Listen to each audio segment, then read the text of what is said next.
Só aumentar a licença. Com a autorização de Sua Excelência o Chefe do Estado-Maior da Armada, Almirante António Maria Mendes Calado, o Presidente da Academia de Marinha, Almirante Francisco Vidal Abreu, declara aberta a sessão solene de atribuição do Prémio Fundação Oriente Embaixador João de Deus Ramos, 2019. Vai usar a palavra o Presidente da Academia de Marinha.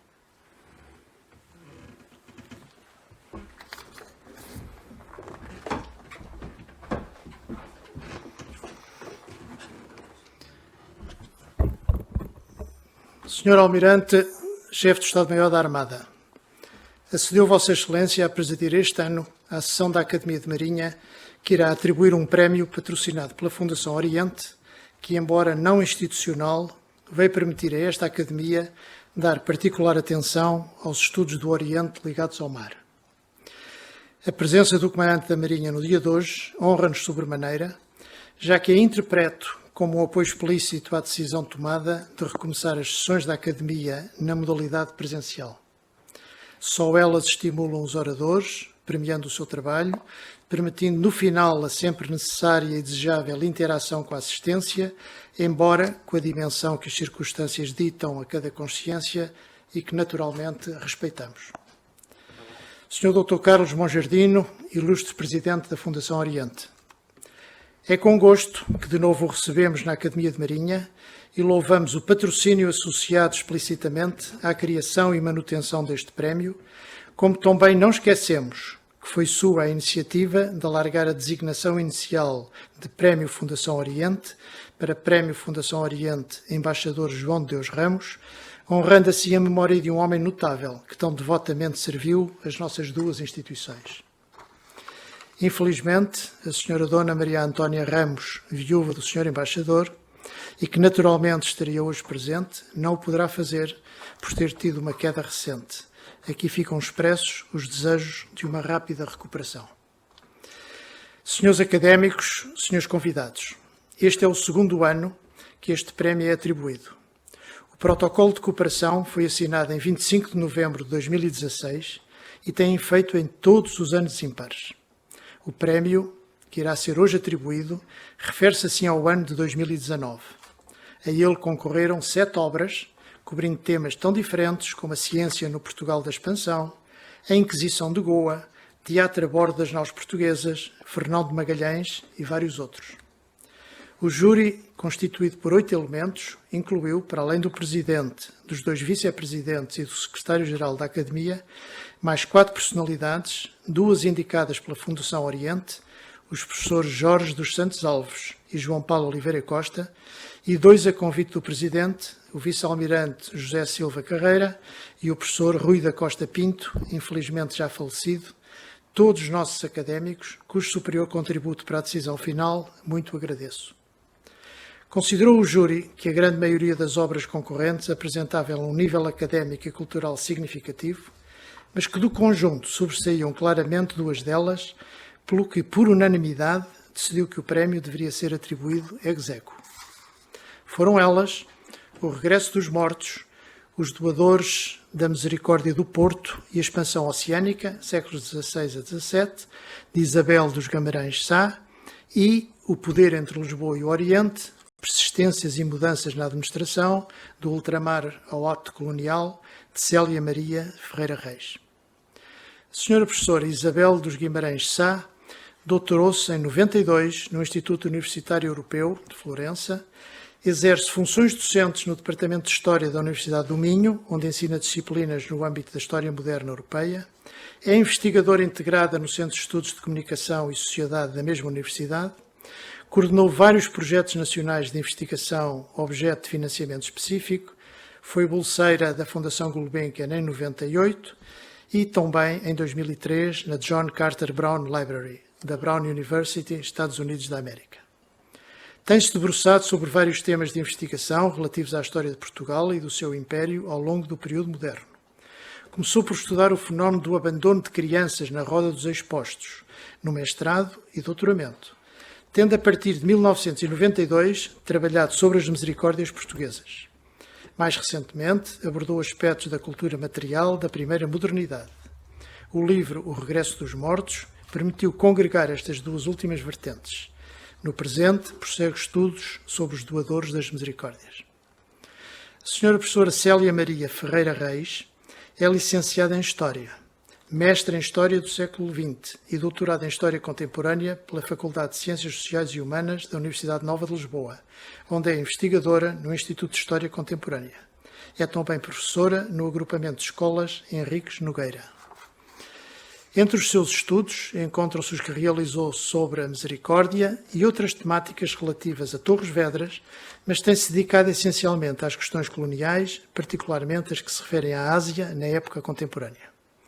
Entre os seus livros encontram-se A Revolta da Madeira e Açores, de 31, publicada em 90, O Padroado Português no Extremo Oriente na Primeira República, de 2007, e ainda A Misericórdia de Torres Vedras, 1520 a 1975. Tem igualmente extensa colaboração no 4º volume da História dos Portugueses no Extremo Oriente, coordenado por Oliveira Marques e publicado pela Fundação Oriente em 2003. Conta igualmente com diversos capítulos de livros, artigos em revistas e muitas participações em encontros científicos.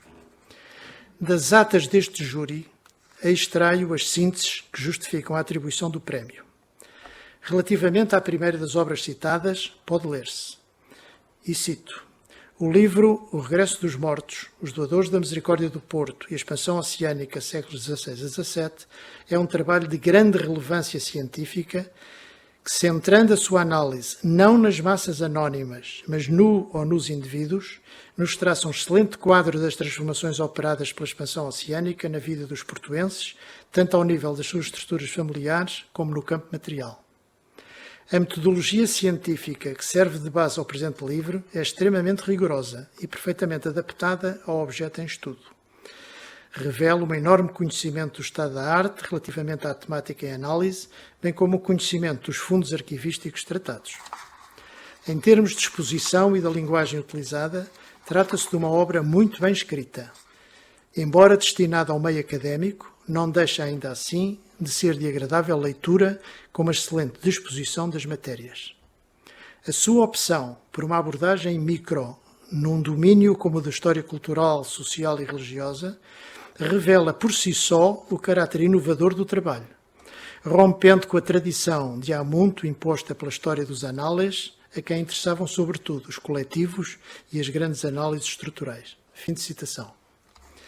Relativamente à outra obra premiada, O Poder entre Lisboa e o Oriente, Persistências e Mudanças na Administração, do Ultimato ao Ato Colonial, passo a citar. Esta obra, da Sra. Professora Célia Maria Ferreira Reis, resulta de um trabalho de investigação no domínio da história contemporânea, incidindo sobre as configurações administrativas nas possessões ultramarinas portuguesas da Índia, Macau e Timor, no período compreendido entre o Ultimato, 1890, e o Ato Colonial, 1930. Desde logo impressiva pelo rigor metodológico e pela mestria na seleção e uso das fontes essencialmente primárias. Com elevado mérito científico, constitui um importante e original contributo para a historiografia portuguesa de um período muito relevante e conturbado da nossa história, em que a questão ultramarina esteve no centro das profundas alterações políticas no país. A comparação entre as soluções jurídico-formais e a sua concretização material com a realidade efetivamente vivida, no contexto dos modelos de administração ultramarina nacionais e estrangeiros, dá-nos a fascinante visão de uma imagem impressiva e dinâmica da realidade política e social da época. Por fim, também não é menor o mérito de vir trazer ao grande público a possibilidade de compreensão do complexo projeto político ultramarino português no Oriente, através de um texto de leitura absorvente e prazerosa. Fim de citação. Para encurtar estas palavras de abertura e apresentação dos premiados, resta-me deixar os parabéns da Academia pelos merecidos prémios, desejando que eles sirvam de estímulo a novos trabalhos e a novos prémios, sempre tendo profundo um genuíno desejo de melhor conhecer a história e de a dar a conhecer a muitos mais, objetivo este em que a Academia de Marinha terá o maior gosto em colaborar. Muito obrigado.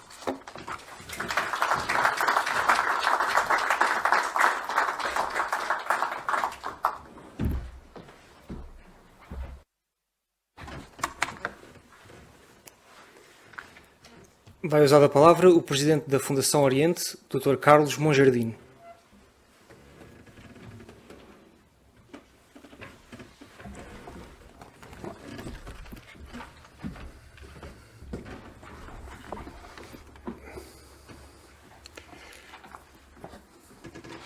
Sr. Chefe de Estado-Maior da Armada, Sr. Presidente da Academia de Marinha, Sra. Professora Doutora Isabel dos Guimarães Sá, Sra. Professora Doutora Célia Maria Ferreira Reis, Excelências. Quero começar por felicitar as professoras Isabel dos Guimarães Sá e Célia Maria Ferreira Reis, que ganharam ex aequo o Prémio Fundação Oriente Embaixador João Deus Ramos. Quero também agradecer ao Almirante Francisco Vidal Abreu a sua dupla qualidade de Presidente do Júri do Prémio e de Presidente da Academia de Marinha, que é a nossa parceira nesta iniciativa, assim como a todos os distintos membros do júri. Este prémio, que foi inicialmente criado pelo próprio Embaixador João Deus Ramos, existe para distinguir os melhores trabalhos sobre a história da expansão portuguesa no Oriente e sobre as relações entre Portugal e a Ásia em todos os domínios da cultura, da arte e da ciência. Na Fundação Oriente, o Embaixador João Deus Ramos, nome incontornável do estudo das coisas da Ásia, empenhou-se em reconstituir uma escola portuguesa de especialistas na Ásia e em fomentar os estudos internacionais sobre a presença de Portugal naquele continente.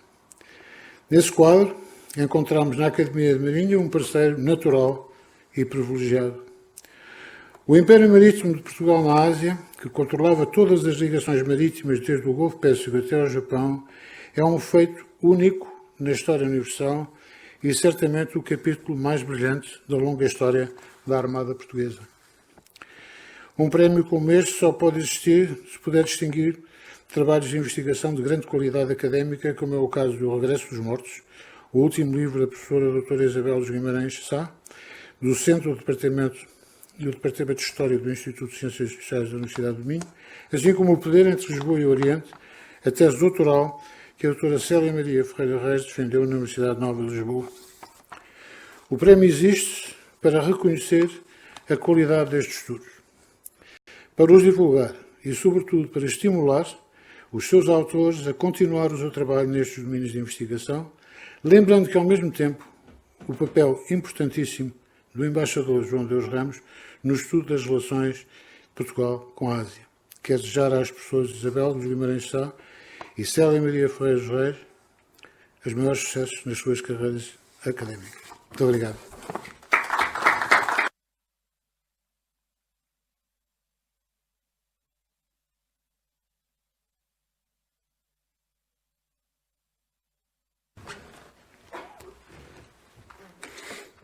Vai proceder-se à entrega do Prémio Fundação Oriente Embaixador João Deus Ramos 2019, ex aequo. À Sra. Professora Doutora Isabel dos Guimarães Sá, autora da obra premiada O Regresso dos Mortos, Os Doadores da Misericórdia do Porto e a Expansão Oceânica, séculos XVI a XVII.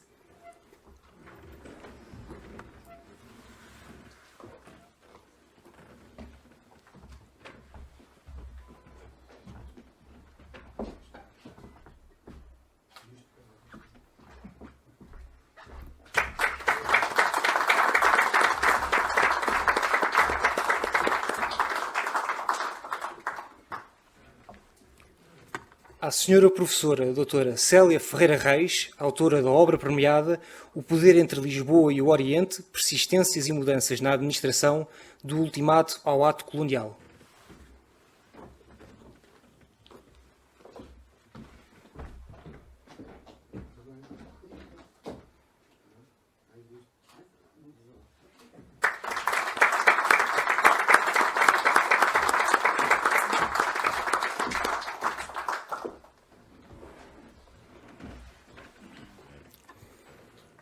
Vai dar-se início à apresentação da obra premiada O Regresso dos Mortos, Os Doadores da Misericórdia do Porto e a Expansão Oceânica, séculos XVI a XVII, pela professora doutora Isabel dos Guimarães Sá.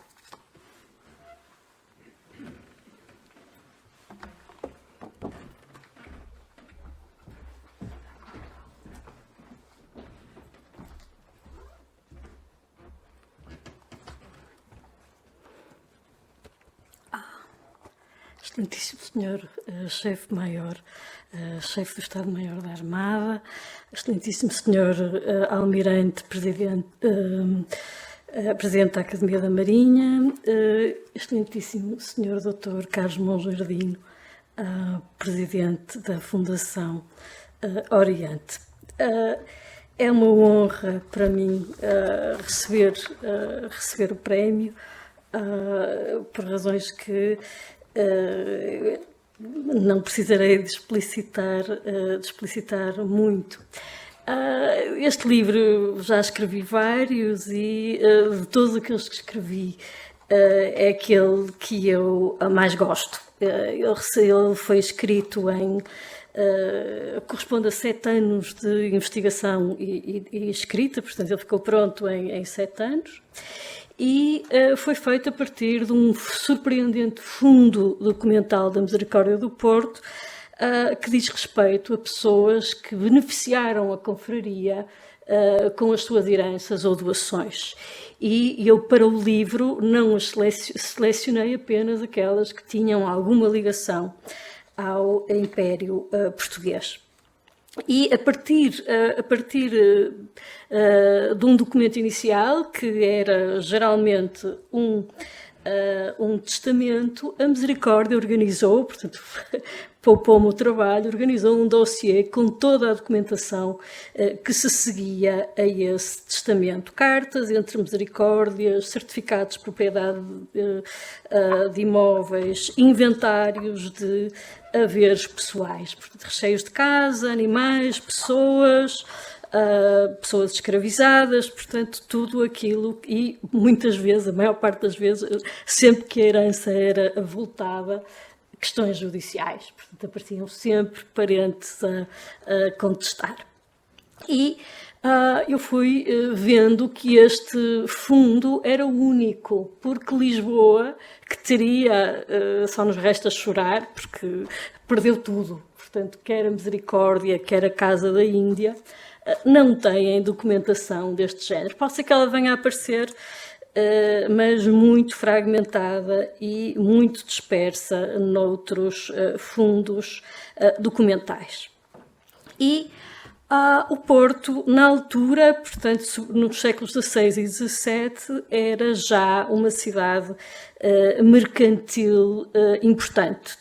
O seu porto tinha um movimento bastante considerável e, sobretudo, durante a União Dinástica, ou seja, durante os Filipes, houve imigração dos portugueses para as Índias de Castela, chamado Império Espanhol. E as Misericórdias tinham um papel fundamental nesta transmissão de heranças, porque, por exemplo, no Oriente acontecia o seguinte: as cartas eram juntas na Misericórdia, de Goa, que depois as reenviava para Lisboa, e Lisboa difundia-as pelo resto do reino. E, portanto, podemos apenas imaginar a enorme perda que o terremoto e não só infligiram aos fundos documentais de Lisboa. Como é que o projeto começou? O projeto começou com uma visita acidental de uma pessoa que me foi visitar ao Porto. Eu mostrei o Museu da Misericórdia e no Museu da Misericórdia estava um inventário de bens. Na altura eu trabalhava sobre cultura material e era um inventário de Dom Lopo de Almeida, que, para quem não sabe, foi o fundador do grande hospital do Porto. E eu fui batendo a documentação toda, encontrei inclusivamente doadores que não estavam inventariados, porque não tinham nada a ver com a Misericórdia do Porto, inclusivamente, e juntei 53 casos de doadores transoceânicos, e a partir daí fui organizando o livro, partindo de pressupostos que vou passar a enumerar. O primeiro é de que as coisas não são apenas coisas, são muito mais do que isso, porque elas situam os indivíduos, elas relacionam os indivíduos entre si. É através das coisas que nós nos relacionamos com os outros, inclusivamente com Deus, e as coisas dão-nos o contexto das vidas cotidianas.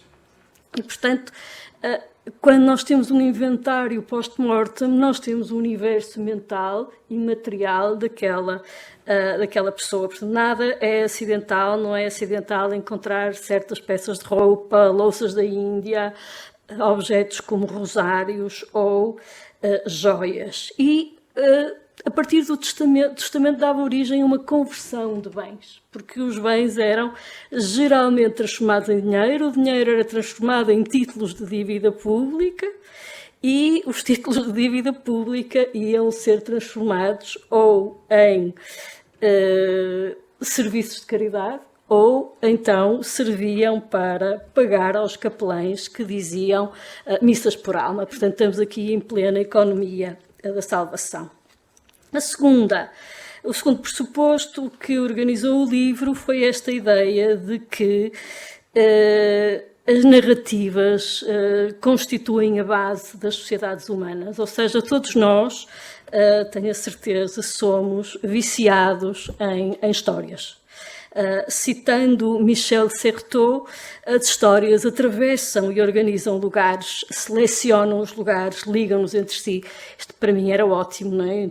Com pessoas entre Malaca, Goa, Macau, Lisboa e por aí adiante. E, portanto, o facto de haver itinerários de vida fazia com que houvesse narrativas, que neste caso são micro-histórias. Estava absolutamente fora de questão fazer qualquer coisa do tipo das biografias.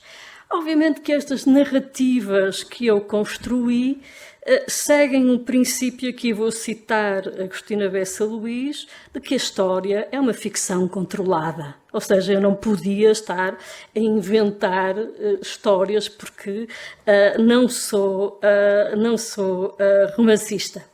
E, portanto, procurei ir sempre, com todas as limitações e com todos os riscos que isso implica, até onde a documentação me permitia.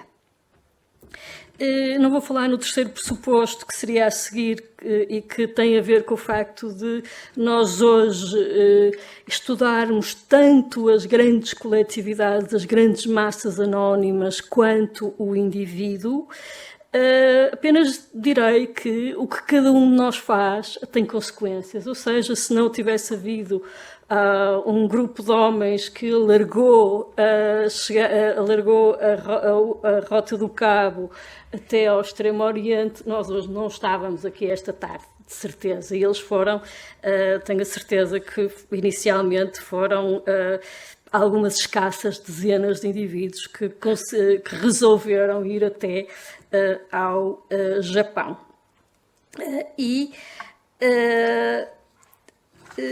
Por exemplo, tive ocasião de me confrontar com figuras tão fascinantes como António de Faria, um pirata, herói da peregrinação de Fernão Mendes Pinto, e, por exemplo, António Rebelo Bravo, que foi provedor da Misericórdia de Macau, mas também a enorme pool de membros da família Monteiro, originária de Mesão Frio, que se moviam entre Coxim, Goa, Malaca, Japão, Timor, portanto, a partir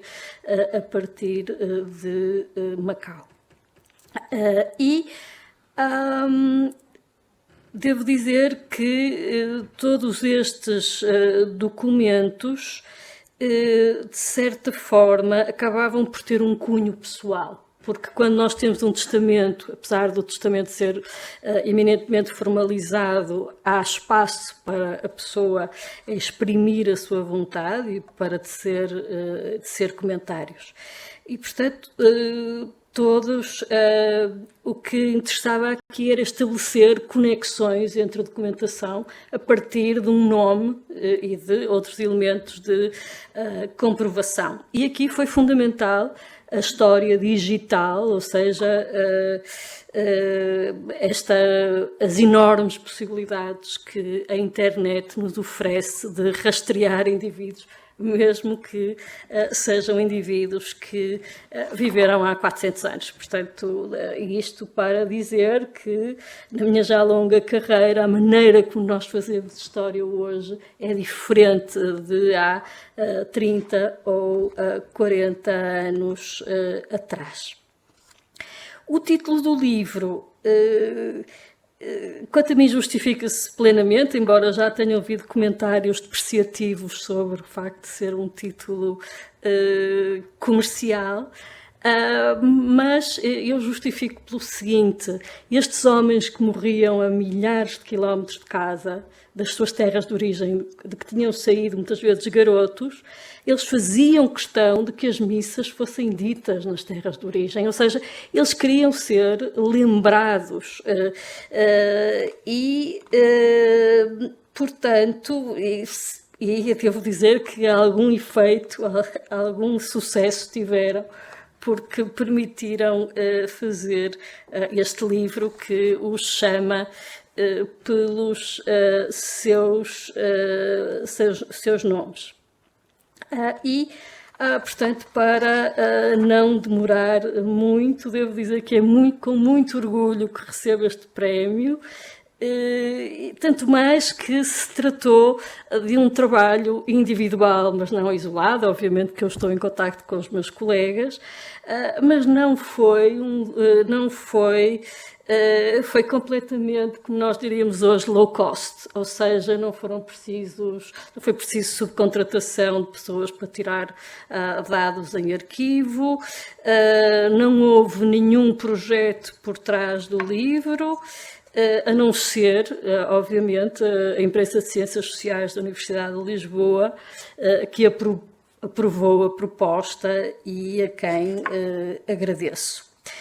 Isto para dizer que há espaço para muitas formas de fazer história e algumas, tanto para as grandes equipas com grandes patrocínios institucionais, como para o historiador individual. E queria sublinhar que a diversidade, neste ponto como noutros, é um valor a preservar. E acabo agradecendo mais uma vez à Academia da Marinha e à Fundação Oriente este prémio, que toca fundo também aos meus colegas historiadores, ou seja, numa altura em que se assiste muitas vezes a uma desvalorização da história por parte das suas irmãs, que são as ciências sociais e humanas, dar um prémio em história não deixa de ser meritório e, portanto, mais uma vez, muito obrigada.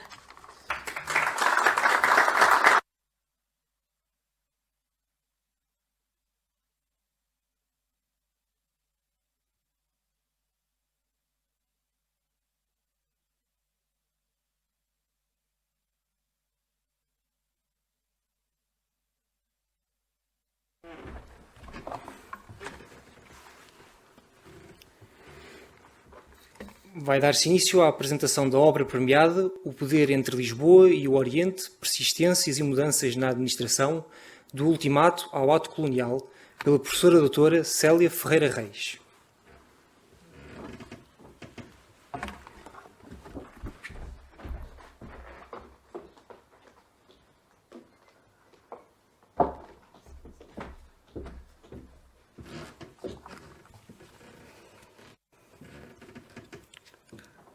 Excelentíssimo Senhor Chefe de Estado-Maior da Armada, Excelentíssimo Senhor Presidente do Conselho Académico da Academia de Marinha, Excelentíssimo Senhor Presidente da Fundação Oriente, Excelentíssimos Senhores Académicos, meus senhores e minhas senhoras. Foi com natural e grande alegria e honra que recebi este prémio Fundação Oriente Embaixador João Mateus Ramos. Há muitos anos já que o Oriente passou a fazer parte do meu percurso, quando, pela mão do saudoso professor Oliveira Marques, um querido mestre, comecei a colaborar na história dos portugueses no Extremo Oriente, obra justamente ligada à Fundação Oriente e ao Sr. Embaixador que dá nome a este prémio. Depois disso, foi-me possível prolongar o meu estudo para outros espaços coloniais, embora Macau mantivesse um lugar especial. E depois desse, a Índia e Timor também completassem os meus espaços de predileção. Deste modo, quando há alguns anos me decidi a avançar para o meu doutoramento, o Oriente foi naturalmente a minha escolha. A investigação da história, como eu costumo dizer, é como um poço sem fundo, que quanto mais se escava, mais a aprofundar. E assim é também porque quanto mais se avança, quanto mais estudos fazemos, mais assuntos se nos colocam, mais a vontade de conhecer se alarga. Foi isso que aconteceu com esta minha escolha de investigação. Ela partiu de um campo onde eu já me tinha lançado, de algumas possibilidades que se me tinham colocado, de interrogações e que eu queria responder ou que queria desenvolver. E entre esses assuntos encontravam-se aqueles que se referiam à administração das colónias e que me levantavam diversas questões. Para além de todos os discursos sobre a administração das colónias, e eles são realmente muitos, qual era, na realidade, o relacionamento que elas tinham com a metrópole? Por outro lado, de que modo a alteração de regime para a República se refletiu neste campo? A administração manteve-se como uma continuidade da monarquia ou verificaram-se processos diferentes?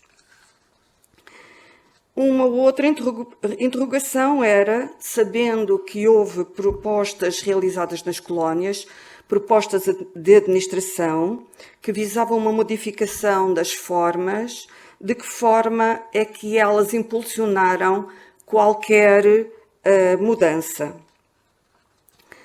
E o que acontece é que eu cheguei à conclusão que havia a necessidade de um estudo que não só passasse pelas minhas 3 colónias escolhidas, como também que respondesse a muitas questões sobre a evolução portuguesa. E foi, portanto, por este conjunto de razões que eu me dediquei a esta investigação com objetivos essenciais. Compreender o relacionamento entre os órgãos metropolitanos e coloniais, avaliando a arquitetura institucional e as formas de decisão, as suas continuidades e as suas rupturas, e considerar então, como disse há um bocadinho, as propostas locais de mudança e qual a dimensão que tiveram. Pensei inicialmente em dedicar-me a Macau, que era aquela que me estava mais ligada, mas a minha opção foi alargar a investigação ao conjunto da Índia, de Macau e Timor, as 3 colónias que progressivamente foram sendo conhecidas como as colónias do Oriente. E aqui, para uma questão que me colocaram também, e me colocaram em pleno doutoramento, o Oriente aqui é o mesmo espaço geográfico, não tem qualquer conotação civilizacional, é mesmo espaço geográfico que abrangia as colónias não africanas, no momento em que eram estas que se mostravam mais interessantes, com maiores probabilidades. Por outro lado, esta ligação geográfica entre as margens orientais do Índico também permitiam verificar 3 espaços completamente diferentes. Diferentes em pessoas, diferentes em tamanho, diferentes em objetivos, diferentes em economia. Portanto, a diversidade era também aqui um elemento a relevar. Porque este período, ela começa com, o âmbito temporal começa com o ultimato britânico, e porque é um acontecimento muito central. Por um lado, ele foi traumático para o colonialismo português, e impulsionou a mudança do mesmo. Por outro lado, ele também foi muito central de uma série de acontecimentos que tiveram lugar por essa altura no Oriente. foi o fim do Tratado da Índia, foi a assinatura do Tratado com a China, a concordata sobre o padroado, o governo de José Celestino da Silva em Timor, foi o tempo em que se começaram a implementar os decretos de centralização financeira, foi o tempo em que, noutras partes, também se começou a agilizar outras formas de administração, como foi o caso da autonomização de Timor, ou como foi o caso de decretos orgânicos que foram publicados para a Índia e para a Guiné, que foram, na realidade, os primeiros decretos orgânicos específicos para as colónias. Claro que o fim justifica-se por ser o ato colonial como um momento em que marca o fim de um ciclo de múltiplas experiências, que marca uma entrada num período completamente diferente e, por isso, foi o período escolhido. Durante estes 40 anos que eu estudei, ainda tinha outro atrativo, que é o facto de ter mudado de regimes. Monarquia-república, depois da república para a ditadura. Outra questão também, como historiadores, as fontes são sempre essenciais, claro. E até para o período que eu estudo, há imensas fontes publicadas sobre os mais variados assuntos coloniais, que nos dão conta, sobretudo, sobre os queixumes das colónias, sobre aqueles que consideravam que estavam mal administradas, sobre as carências da mesma, sobre as suas potencialidades, sobre a economia, sobre a geopolítica, sobre o valor sagrado que tinham para os portugueses, sobre os custos financeiros, tudo isso. E estas fontes tiveram um papel importantíssimo neste estudo. Foram livros, brochuras, legislação, a enorme produção parlamentar, tudo isso foi visto.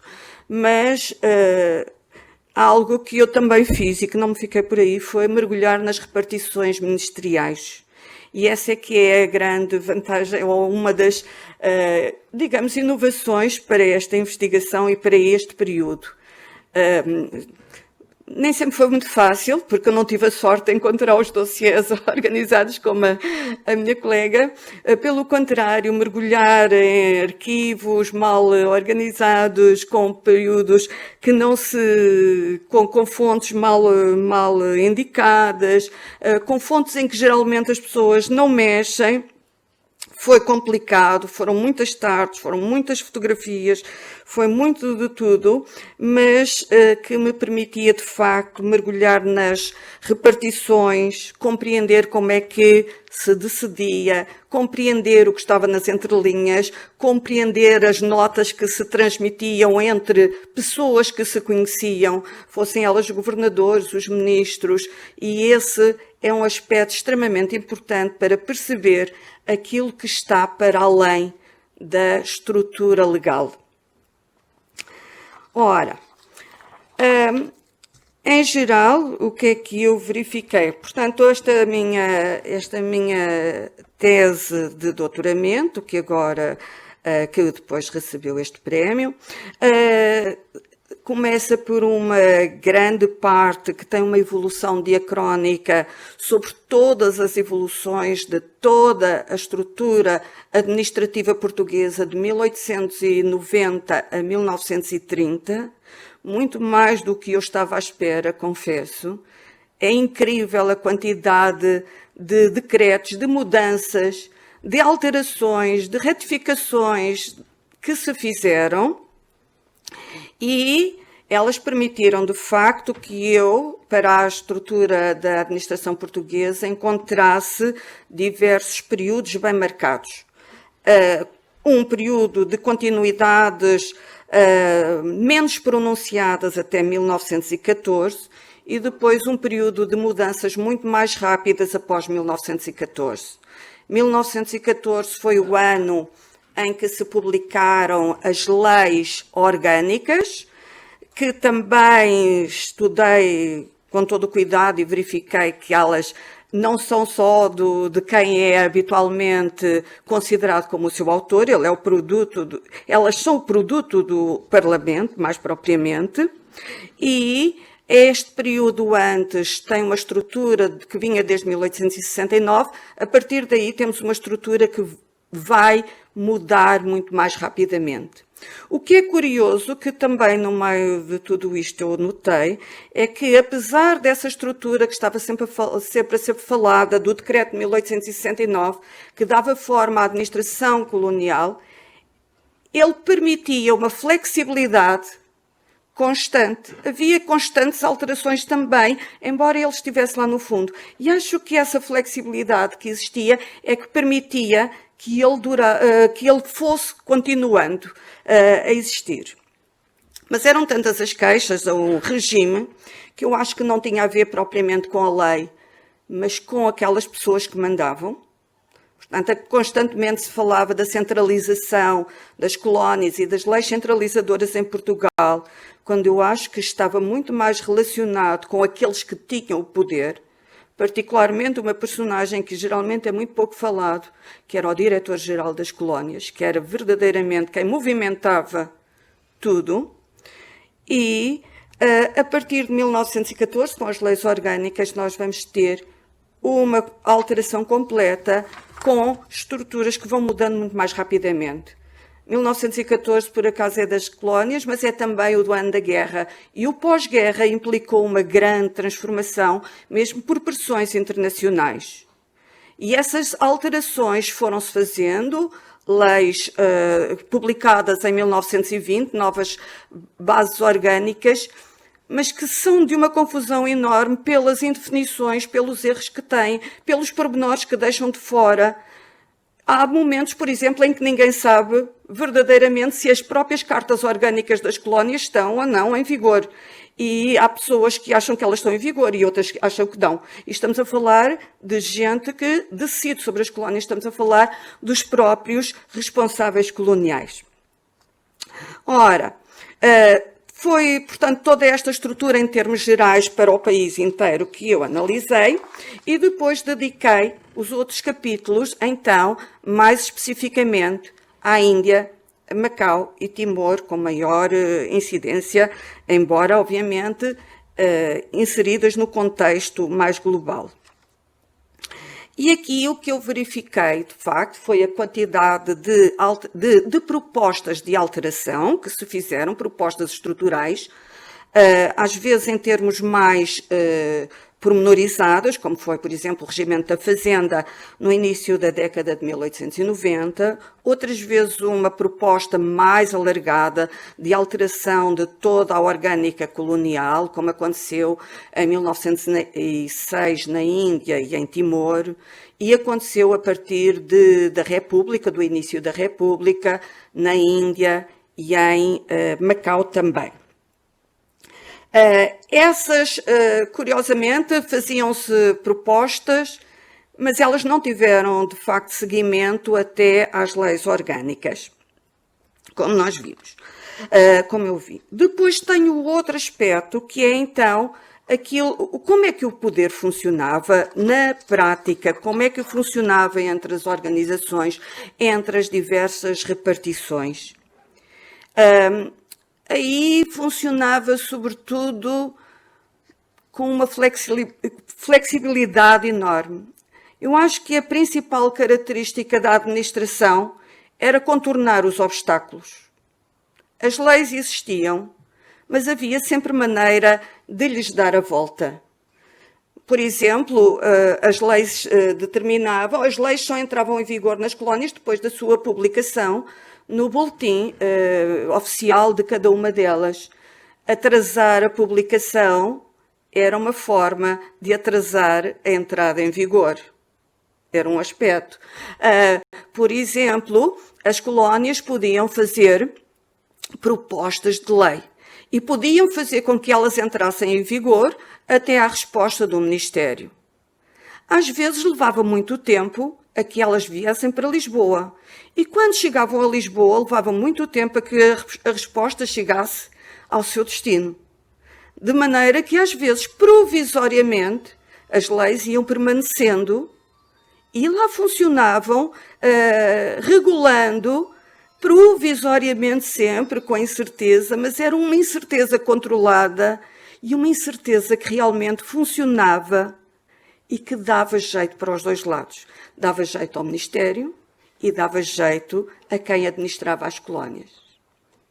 Depois temos os aspectos pessoais, porque aqueles governadores, frequentemente eles eram escolhidos porque transitavam muitas vezes até de colónia para colónia, porque eram pessoas de confiança do Ministério. E há casos em que, de facto, eles resolvem os problemas que precisam através de mensagens pessoais, mais do que apenas pela correspondência oficial. É a mensagem particular que muitas vezes funciona. Mais aspectos também relevantes nesta minha tese. Algo que é importantíssimo, que é a comunicação. Nós estamos a entrar no mundo dos meios da comunicação. Estamos na época do telégrafo. E o telégrafo era usado profusamente a toda a hora, com mensagens de um lado e do outro. Às vezes com grandes também protestos pelas enormes despesas que eles acarretavam, obviamente. Mas a verdade é que a toda a hora havia telegramas para um lado e para o outro. E muitas vezes, quando se fala da centralização das colónias, mais do que as leis, é a dependência da comunicação que faz com que se esteja mais dependente ou menos dependente do que o ministro diz, ou do que o diretor-geral das colónias nos manda fazer. Aspectos também relevantes e que eu também verifiquei. Um aspecto também importante tem a ver com os próprios governadores, mas vistos de outro lado. Os governadores são escolhidos, mas frequentemente os governadores efetivos não estão nas colónias. Em alguns sítios, mais frequentemente do que nos outros. E a realidade é que, por exemplo, o Timor, que teve gravíssimos problemas no pós-guerra, esteve anos e anos com encarregados de governo ou com governadores interinos, que não tinham legalmente a mesma força, que não tinham capacidade para muitas decisões que só os governadores efetivos poderiam decidir, avançar muito mais.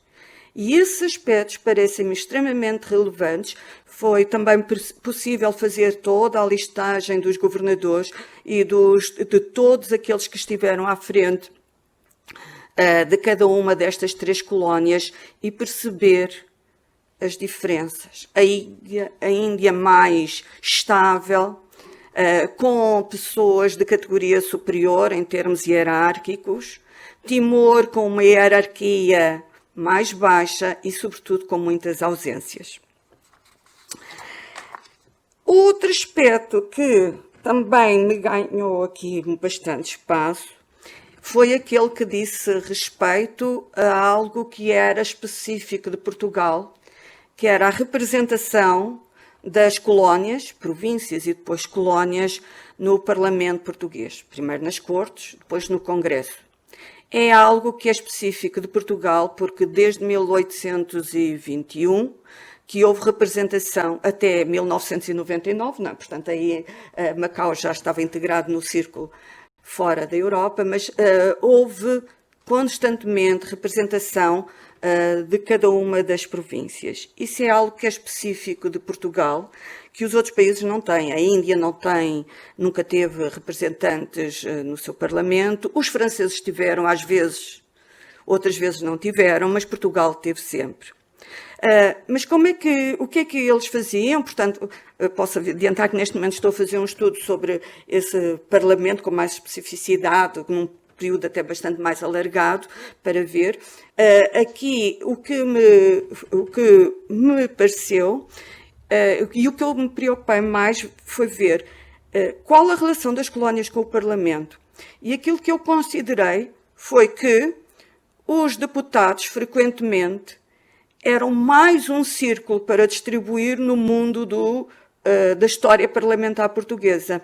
Estamos numa época em que, frequentemente, os deputados muitas vezes não tinham muito a ver com o círculo que representavam. Estamos a falar de círculos nominais em que os deputados frequentemente eram escolhidos por questões partidárias.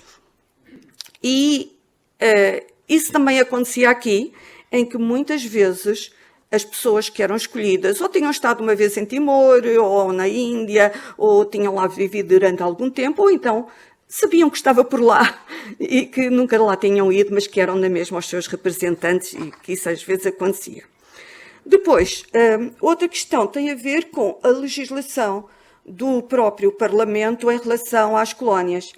E entre todas estas críticas, entre todas estas questões que se colocavam nas inúmeras publicações, que se fala tanto de centralização, eu cheguei à conclusão, de facto, que a legislação feita pelo Parlamento muitas vezes fagia ao Parlamento. Ou seja, também aqui na própria Europa, também aqui na própria metrópole, havia maneiras de contornar os problemas. E como é que se contornavam? Por exemplo, legislando em caso de urgência. Em caso de urgência era quando o Parlamento estava fechado. E grande parte da produção legislativa é exatamente feito para fechar, para evitar esses condicionamentos que existiam. Estas são, no geral, as grandes questões que se me colocaram nesta tese. Penso, modestamente, que contribui bastante mais para o conhecimento das nossas realidades coloniais. E agora, feita esta apresentação, queria deixar os meus agradecimentos. Começo pela Academia de Marinha e pela Fundação Oriente, pela entrega deste prémio, pela sua criação e, obviamente, por me terem honrado com a sua atribuição. Depois queria agradecer àqueles que contribuíram de alguma forma para o meu trabalho. À minha orientadora, a professora Maria Fernanda Rolo, aos meus colegas do Instituto de História Contemporânea, à própria diretora da escola onde eu trabalhei e, sobretudo, eu queria agradecer aos meus 3 cúmplices, Luís, Joana e Pedro, para quem o meu obrigado é muito especial.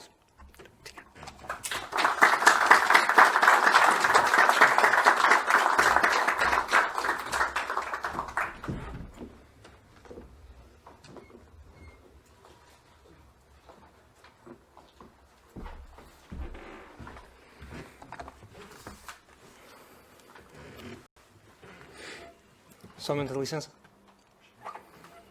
Com a autorização de Sua Excelência o Almirante-Chefe do Estado-Maior da Armada, o Presidente da Academia de Marinha declara encerrada a sessão solene.